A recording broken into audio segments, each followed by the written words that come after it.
Hai, halo sahabat Undrika, apa kabar Anda hari ini? Senang sekali, saya Tubagus Pamungkas kembali hadir dalam program acara Edu Kreatif. Sebuah program acara yang akan menambah informasi dan wawasan serta sudut pandang terhadap kejadian yang berada di sekitar kita. Sahabat Undrika, beberapa dekade terakhir ini kita telah menyaksikan bagaimana radikalisme dan juga terorisme sempat merusak kehidupan banyak orang.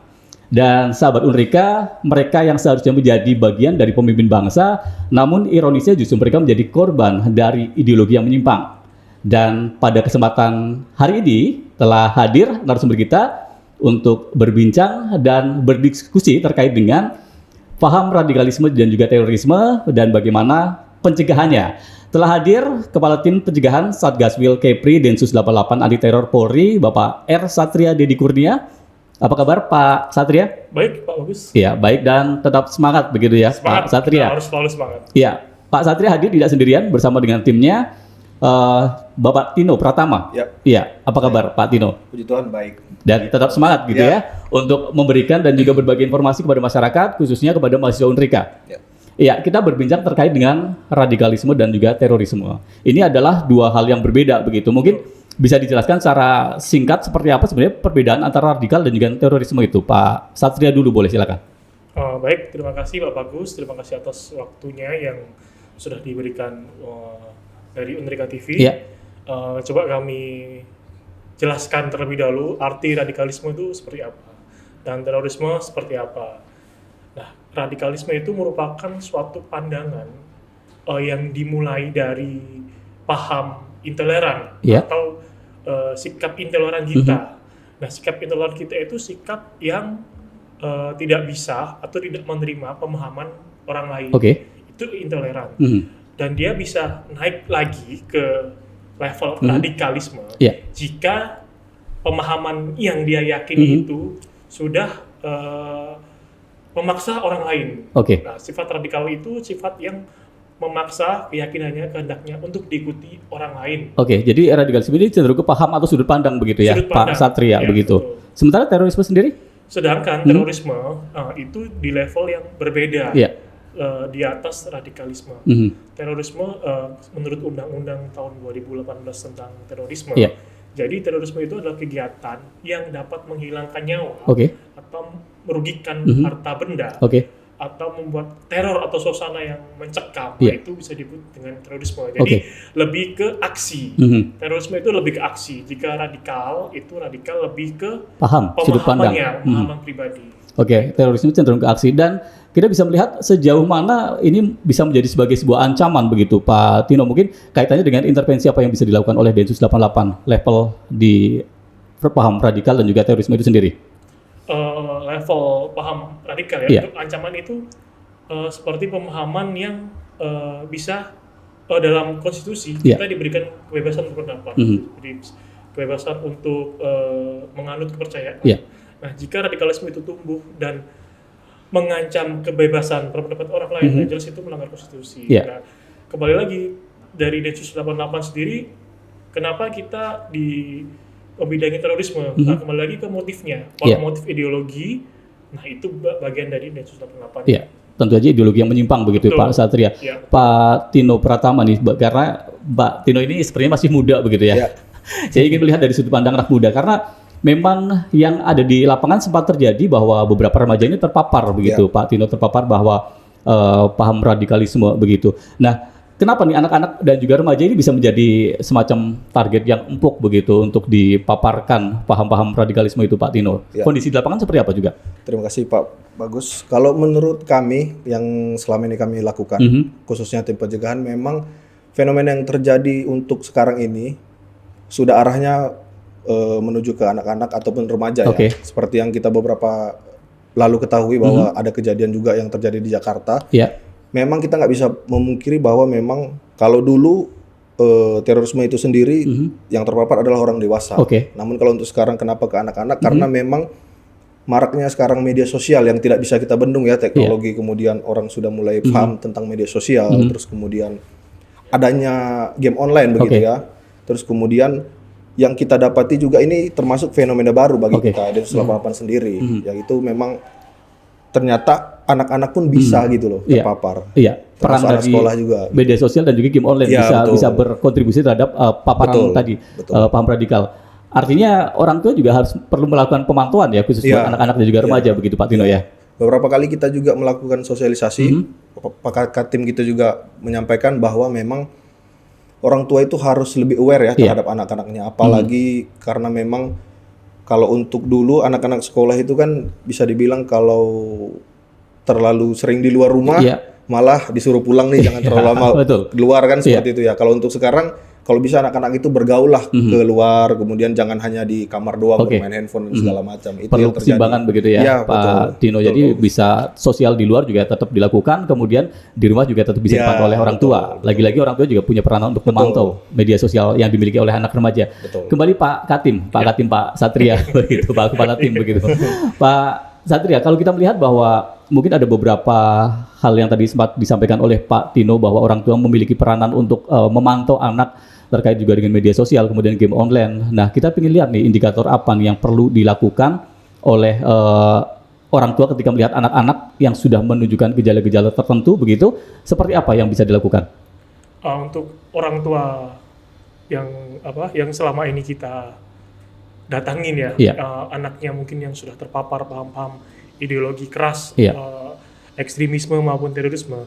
Jadi yang ciri-ciri yang pertama, anak itu lebih ke menyendiri. Dia seperti tidak punya teman, dia sepertinya mengurung sendiri, nggak pernah cerita ke orang tuanya apa yang terjadi di sekolahnya, tidak pernah cerita apa yang dia alami dengan teman-temannya. Dan rata-rata siswa atau anak-anak di bawah umur 17 tahun itu yang korban dari terpapar paham-paham radikal terorisme dan ekstremisme, itu anak-anak korban bully, Pak. Jadi dia kalau kita cek di sekolahnya dia itu mesti menyendiri, nggak punya teman atau dikucilkan teman-temannya. Nah, di saat itulah anak-anak tersebut dia lebih memilih ke tempat lain. Dalam tanda kutip tempat lain ini seperti mungkin di game online ya. Di game online dia punya teman, ada teman yang bisa menghargainya, ada komunitas, mungkin dia diberikan komunitas. Nah, komunitas itu kemudian salah. Masuk seperti grup Telegram, grup WhatsApp atau grup-grup yang lain ya. Nah, dari grup-grup itulah penyebaran paham-paham radikal terorisme dan ekstremisme. Dari grup itulah. Dari awal seperti korban bullying, kemudian mereka seolah-olah tidak punya teman, kemudian seolah-olah mendapatkan tempat yang nyaman begitu. Namun kondisinya salah begitu ya. Bergaul dengan orang yang mungkin memiliki paham radikal, kemudian memaparkan itu kepada rekan-rekannya, dan akhirnya si anak ini menjadi salah satu korban dari paham radikalisme itu. Dan orang tua juga mestinya perlu aware dan juga waspada ketika melihat gelagat anaknya tadi yang banyak menyendiri begitu ya. Pak Satria dan juga Pak Tino, tentu saja dari Densus 88 kan sudah melakukan program-program terkait dengan deradikalisasi begitu. Seberapa efektif program deradikalisasi ini, Pak Tino? Sejauh ini yang kita lakukan juga terkait dengan deradikalisasi ya, terkait itu yang sudah kita lakukan terhadap ex-napiter yang sudah pernah kita tangkap, kemudian kita asesmen ya, kemudian kembali banyak yang sudah kita bisa bilang dalam tanda kutip hijau ya, hijau. Sejauh ini yang kita lakukan juga sudah sangat efektif karena memang banyak dari mereka yang ternyata sadar bahwa apa yang mereka lakukan itu sebenarnya salah begitu ya. Dan juga memang mungkin tantangan yang kita hadapi juga sedikit banyaknya di lapangan, mungkin ada beberapa masyarakat yang berpikir bahwa wah agak takut nih ada mantan terorisme dalam seperti itu ya. Pak Tino tadi menyampaikan ex-napiter begitu ya. Ex-napiter ini sepertinya cukup menggelitik dan cukup menarik begitu. Artinya mereka pernah melakukan sebagai salah satu kegiatan terorisme begitu. Pernah melakukan gitu. Ex-napiter ini. Tidak semua pernah melakukan, namun ada juga yang beberapa kita tangkap terlibat. Dalam artian mungkin karena banyak faktor yang bisa kita kita ambil untuk mereka bisa kita lakukan penindakan ya seperti itu. Namun kan sekarang yang kita lakukan sudah berbeda nih. Kita sudah mulai mengurangi namanya penindakan ya. Makanya adanya tim pencegahan di sini. Itulah yang kita lakukan untuk masuk ke dalam sekolah-sekolah dan sebagainya, kemudian kantor-kantor pemerintahan, ke masyarakat, termasuk ya ke podcast-podcast kan seperti itu. Dan ini merupakan salah satu langkah preventif begitu ya. Kalau dari pandangan Pak Katim sendiri nih sebagai kepala tim melihat bahwa program yang sudah dilakukan oleh teman-teman Densus 88 terkait dengan deradikalisasi ini apakah juga dirasakan sudah cukup efektif atau seperti apa? Kalau menurut kami dari Densus 88 anti teror, tindakan atau kegiatan deradikalisasi itu sangat efektif.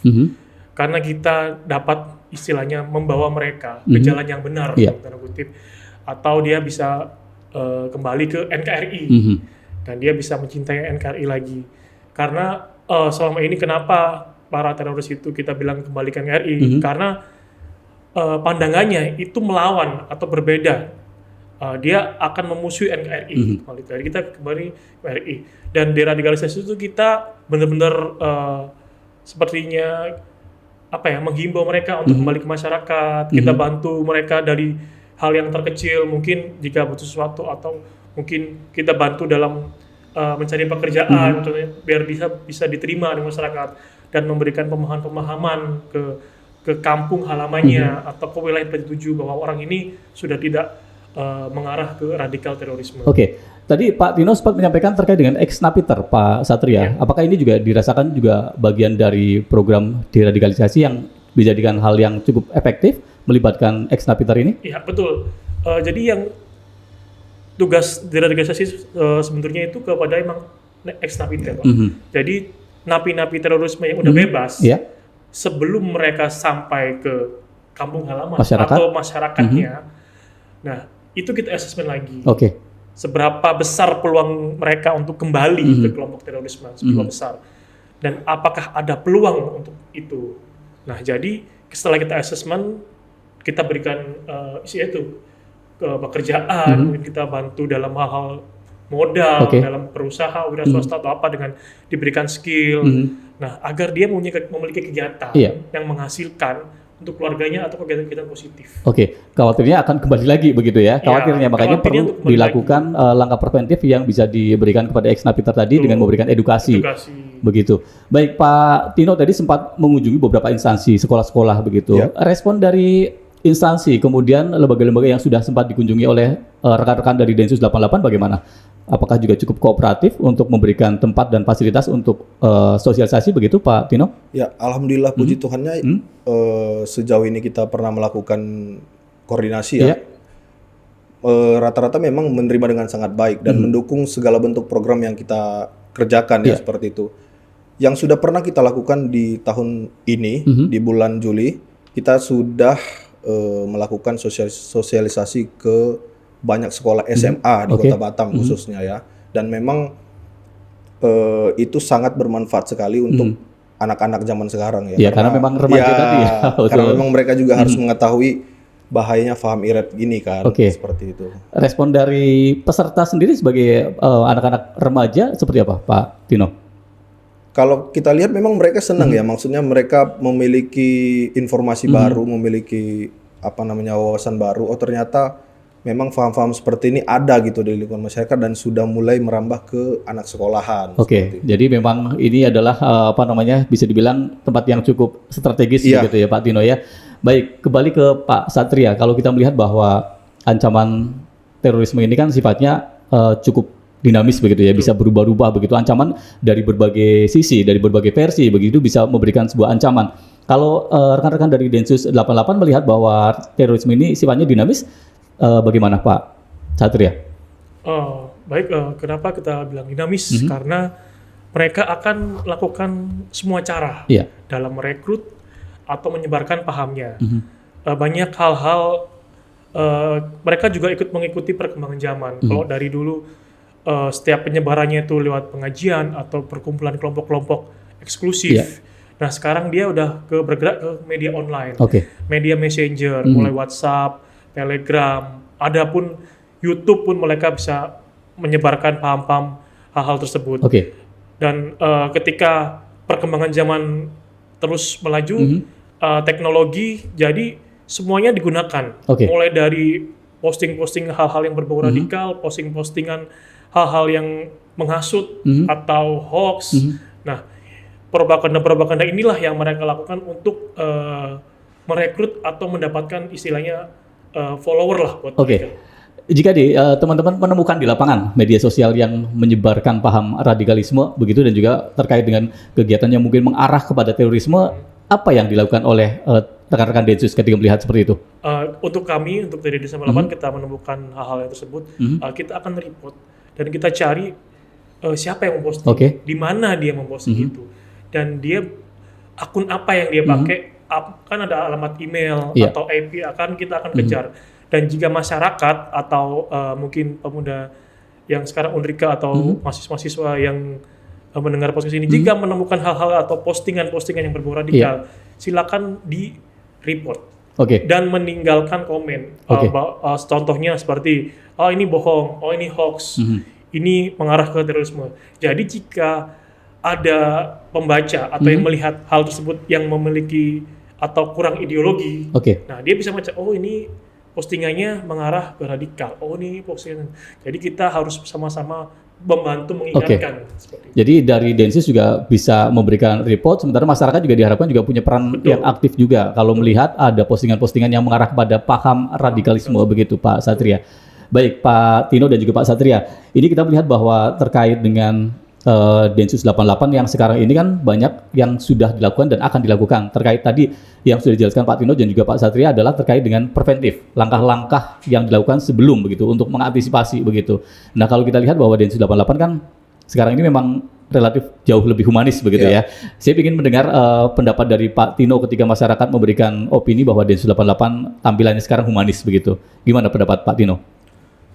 Kalau menurut kami terkait dengan hal tersebut, memang untuk sekarang ini Densus 88 memang sudah terbuka ya. Jadi memang semenjak adanya dibentuk tim pencegahan ini, memang kita sudah mulai merambah dari lini paling atas sampai ke terbawah.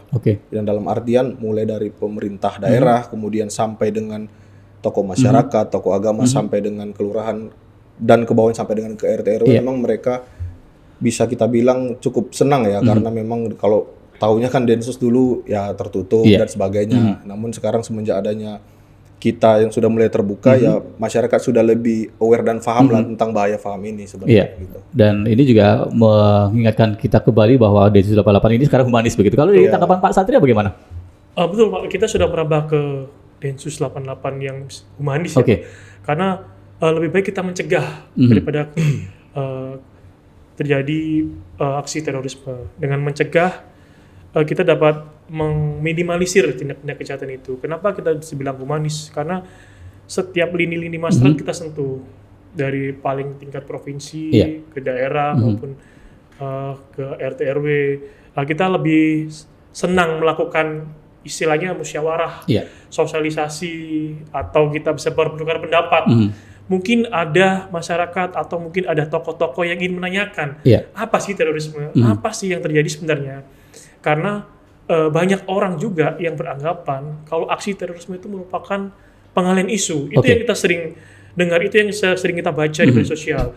Ketika terjadi penangkapan, oh ini pengalihan isu apa, isu politik atau isu apa. Sebenarnya terorisme beda emang. Pas kebetulan mungkin momen itu pas bersamaan. Dan itu upaya kita melakukan pencegahan aksi teror. Nah, jadi kita lebih humanis, lebih bisa menyentuh masyarakat. Jadi masyarakat nggak usah takut lagi dengan Densus. Jika ada informasi, laporkan aja. Nanti kita yang asesmen. Jadi terkait dengan tadi yang sudah cukup humanis, sudah melakukan pendekatan mungkin dari perangkat desa begitu ya. Kemudian dari RT RW dilakukan pendekatan, langkah persuasif, preventif begitu sudah dilakukan juga. Nah, sebenarnya apa sih yang diharapkan peran serta dari masyarakat? Kalau tadi kan terkait dengan media sosial. Media sosial masyarakat bisa memberikan laporan begitu, report begitu. Nah, sekarang kalau secara teknis di lapangan, harapannya apa yang bisa dilakukan oleh masyarakat untuk bisa mungkin membantu tugas Densus 88? Pak Tino mungkin bisa menjelaskan.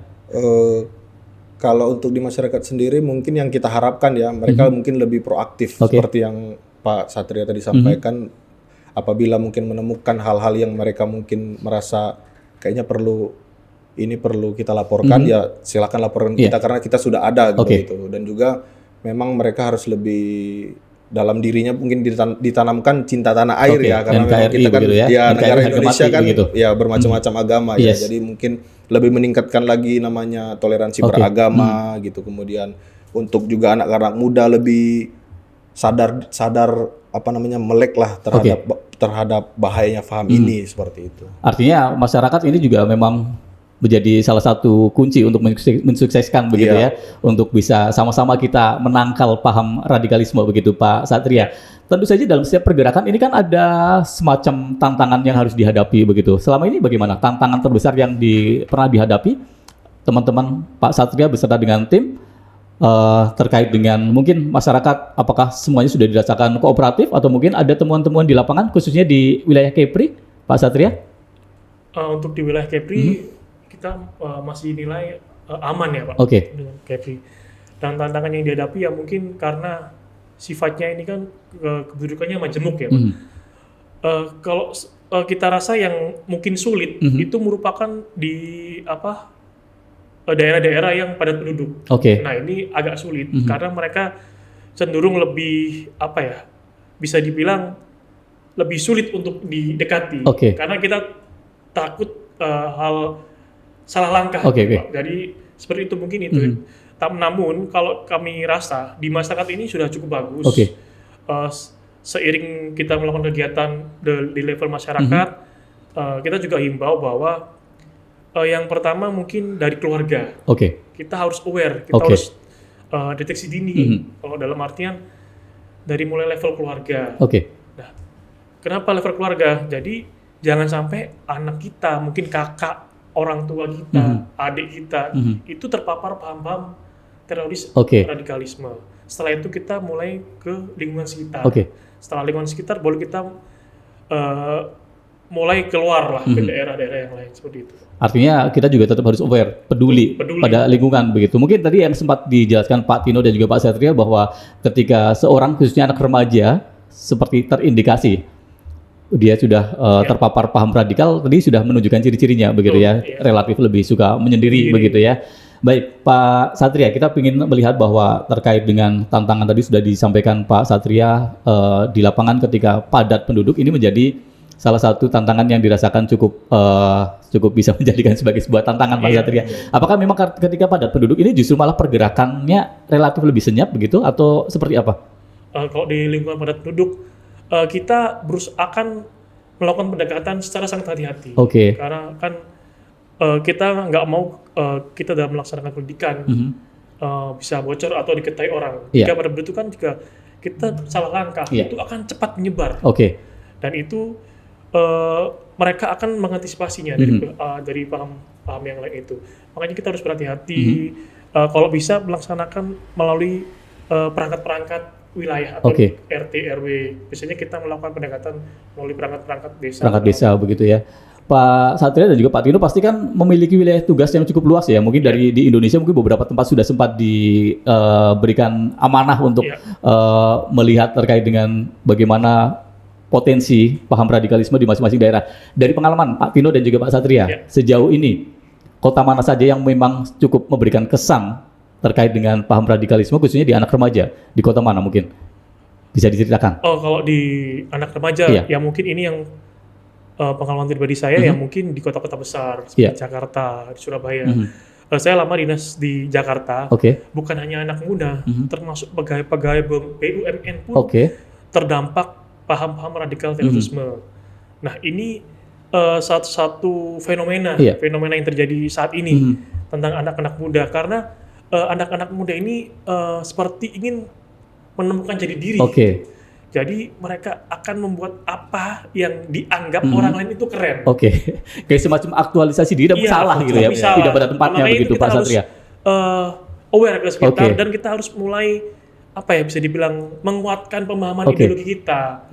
Bisa lewat meminta pendapat ke orang lain, mungkin sharing informasi apa yang kita dapati benar nggak sih, sesuai nggak dengan apa yang kita yakini saat ini. Bahkan pekerja-pekerja sektor formal ini juga sempat terlibat begitu ya Pak Satria. Nah Pak Tino, kalau kita melihat mungkin beberapa tahun lalu bahwa yang terlibat paham radikalisme ini kan cenderung mohon maaf ekonomi menengah ke bawah begitu ya. Kalau kondisi sekarang tidak begitu ya. Bahkan ada yang ekonominya sudah settle pun bisa terpapar begitu. Pak Tino, pengalamannya bagaimana di lapangan? Kalau terkait dengan itu mungkin menurut saya pribadi sejauh yang kita temukan memang rata-rata memang yang kita temukan memang yang ekonominya menengah ke bawah. Namun tidak menutup kemungkinan ada juga yang ekonominya sudah settle ya, maksudnya Oke. mendapatkan pekerjaan bagus gitu. Kemudian di beberapa daerah juga yang kita temukan memang ada juga yang sudah PNS, Oke. kemudian juga memiliki jabatan bagus di sebuah perusahaan. Jadi memang stigma kalau bilang orang bisa terpapar hanya dalam ekonomi rendah ke bawah, kayaknya enggak deh Iya. gitu. Jadi kayak gitu. Iya. Berarti tidak hanya dari Tidak ekonomi hanya, iya, menengah bawah saja, tapi iya. juga potensi Siapapun bisa siapapun bisa terpapar begitu seperti ya. itu. Dan Iya. memang perlunya edukasi dari keluarga, perlunya edukasi dari Iya. rekan-rekan Densus 88 dan edukasi seperti ini untuk memberikan informasi kepada masyarakat bahwa kita perlu aware kepada lingkungan kita, kepada keluarga kita, begitu Pak Satria. Iya. Kalau tadi sempat dikatakan bahwa masalah perekonomian ini bukan menjadi salah satu faktornya, karena memang terbukti bahwa yang sudah settle pun bisa terpapar begitu. Artinya memang ini bisa pada siapa saja dan kapan saja begitu. Makanya tadi masyarakat juga harus berperan aktif untuk mengantisipasi begitu, Betul. Pak Satria. Nah, di lapangan nih terkait dengan anak-anak, kemudian remaja, kemudian peran dari orang tua juga, bahwa Densus 88 ini juga punya edukasi kepada anak-anak gitu terkait dengan nilai-nilai kebangsaan Iya, begitu Pak betul. Satria, dan juga pemahaman terkait dengan keagamaan, kemudian perlu pemahaman bagaimana kita bisa menghargai antar umat begitu. Nah, kondisi seperti itu apakah sempat terjadi kendala di lapangan khususnya di Kepri? Apakah sejauh ini baik-baik saja? Selama ini di Kepri baik-baik saja ya Pak, karena kita lihat tentang ideologi. Oke. Kalau mungkin ideologi negara kan Pancasila Iya. ya. Dan mungkin kalau dibandingkan dengan ideologi kepercayaan itu juga berbeda Oke. sebenarnya. Karena ideologi negara adalah dasar negara, sedangkan ideologi kepercayaan itu apa yang kita yakini. Jadi untuk selama ini di Kepri kita masih belum menemukan Ya, hal semoga seperti tidak itu. begitu ya. Iya, Semoga tidak. Semoga aman-aman, Aman-aman aman aja. terkendali, karena memang kita berada di wilayah perbatasan begitu dengan negara luar. Artinya ini menjadi salah satu tempat untuk merefleksikan diri kita bahwa ketika Batam aman, ini harapannya Indonesia aman begitu. Kita bersama-sama menjaga Batam, Ya. sama-sama menjaga Kepri begitu. Kepri. Dari mungkin hal-hal yang tidak diinginkan begitu. Pak Satria dan juga Pak Tino. Ini kita banyak ditonton sama mahasiswa Unrika nih, anak-anak yang usianya sekitaran 21, 22 begitu, masih Iya. remaja-remaja sudah beralih ke dewasa begitu. Mungkin ada pesan yang ingin disampaikan Pak Satria dan juga Pak Tino terkait dengan paham radikal ini adalah sesuatu yang berbahaya begitu? Untuk mungkin pesan dari kami selaku dari Densus 88, jika menemukan posting-postingan yang berbau radikal, dalam artian ada ajaran-ajaran takfiri atau mengkafir-kafirkan orang lain atau menjelek-jelekan kepercayaan orang lain, nah itu sudah mengarah ke radikal. Oke. Jika menemukan hal tersebut, nah itu kembali lagi bisa di-report atau mungkin butuh teman untuk diskusi. Ini benar nggak? Informasi ini benar nggak? Nah kita sama-sama harus bahu-membahu ya Pak, Oke. untuk menjaga NKRI, untuk menjaga kedamaian di wilayah Kepri, saling mengingatkan, saling bertoleransi, maupun kita juga harus saling bantu membahu-membahu. Iya, saling bergandengan tangan Iya, begitu ya, betul. untuk menjaga NKRI begitu. Pak Tino, mungkin ada pesan yang ingin disampaikan kepada mahasiswa Unrika, kepada sahabat Unrika yang sedang menyaksikan kita pada kesempatan hari ini. Silakan Pak Tino. Kalau dari saya untuk sahabat Unrika ya khususnya, karena mungkin umur saya juga tidak terlampau jauh juga ya, karena mungkin seumuran juga gitu. Iya. Saya juga masih seumuran anak kuliahan ya. Iya, iya. Mungkin, Oke, siap. mungkin saran dari saya mungkin lebih ke sharing Lebih banyak diskusi sharing begitu ya? before sharing ya, maksudnya dia di filter dulu sebelum menyampaikan sesuatu khususnya di media sosial, karena memang anak-anak zaman sekarang ini khususnya lebih senang melihat media sosial ya, kemudian beropini atau melihat hal-hal yang viral misalnya gitu ya, lebih pandai memilah lah dalam melihat tontonan, kemudian dalam men-sharing sesuatu juga lebih difilter lagi gitu, kemudian ya toleransi terhadap sesama gitu, kemudian jangan saling membuli lah, karena memang yang kita lihat juga memang faktor yang terjadi adalah banyak kejadian, nggak banyak sih, maksudnya ada beberapa kejadian yang memang karena dari korban bully itu gitu. Jadi ya memang harus lebih aware lah. Oke, lebih aware kepada rekan-rekan gitu ya. Dalam hal ini mahasiswa juga jangan saling membuli, karena takutnya nanti yang dibully menjadi tadi arah jalan, salah jalan begitu, salah arah begitu. Salah arah. Baik Pak Dino, Tadi kami sudah menyampaikan terkait dengan bahayanya radikalisme di lapangan yang sudah banyak melibatkan remaja-remaja, dan harapannya di Kepri ini baik-baik saja, aman-aman saja begitu.